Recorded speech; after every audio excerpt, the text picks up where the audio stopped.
The impact of rising commodity prices and inflation is currently being experienced by the people of our nation. The small quantity of goods people purchase at the public market is one piece of facts. The month of March noticed an upward trend in Philippine inflation to 3.7% as rice prices approach their highest point in 15 years. Alicia Moranan reports. According to data released by the Philippine Statistics Authority, the average inflation rate for the year so far is 3.3%. In March, the rate increased to 3.7% from the previous month. According to the PSA, transportation, restaurants and accommodation services, as well as rising costs for food and non-alcoholic drinks are the main factors influencing these trends.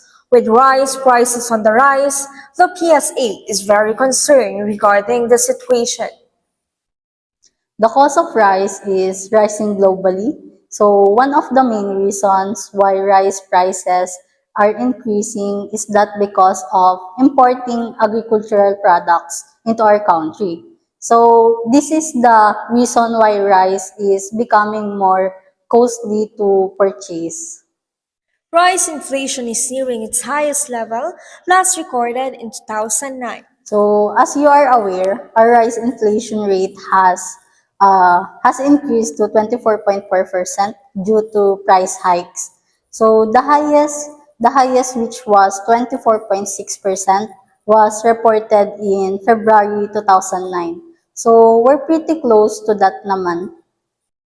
When compared to only a year ago, the average cost of rice for both regular and well-milled rice has increased by more than 6 pesos per kilo. However, the Philippine Department of Agriculture promises to enhance efforts to lower rice prices. According to the organization, since January, staple grain prices have been declining in several places. To guarantee continued supply, it also intends to keep importing rice. Even though El Niño's effect remain experiencing, we hope to see an improvement in our production level as we continue what we're doing in the fields of rice.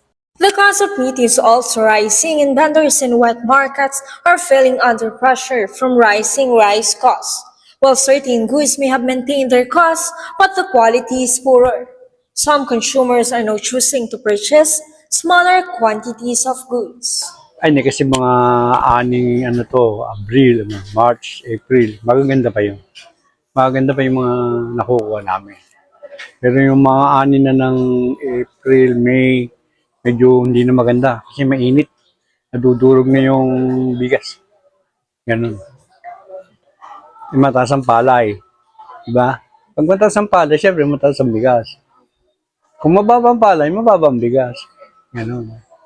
Kaya yung parang kung mataas yung tumataas din ang presyo ng bigas. Saka hindi pa pwedeng bumaba dahil sa yung mga ginagamit ng magsasaka, yung mga pataba, mahal. Yung upang tanim, mahal.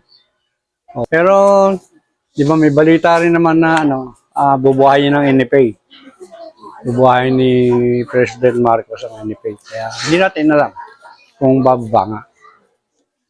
Pero sa ngayon, ang bigas, talagang ganyan na ang presyo. Mataas. Okay. Pero, Kung minsan mabili, kung minsan matumal. Sa ngayon kasi mahal ang bilihin, medyo matumal. No? Mahirap ang kanyan, mahirap ang buhay. Abono kami, pagka matumal, hindi nakaubos. Abono. Tapos what else? Panapanahon naman, kung minsan mabili, hindi naka-abono. The PSA notes that prices for rice might rise until about July 2024. However, the agency is also relieved that certain costs have not increased. Yun nga, bread, flour, and other bakery goods are a few examples of items whose prices are decreasing. Kaya fish and other seafood have a lot of harmful effects because of our negative oil and fat content. Vegetables, banana, and other foods are becoming less expensive.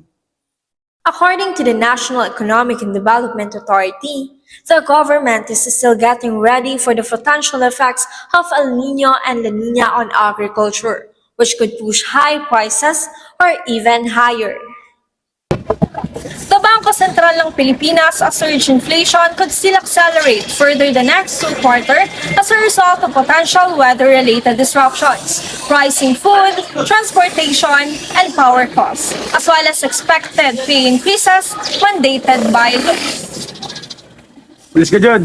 Huwag mo ang pakilaman, kita mo nagre-report ako.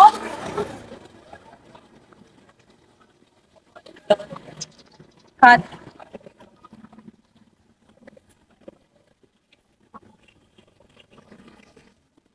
Hello? Hello? Alis na. Pulis.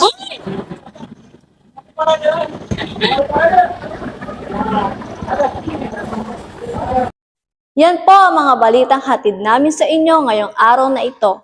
Para sa iba pang nagbabagang balita, mag-login na lang sa aming news channel na star.news.com.ph.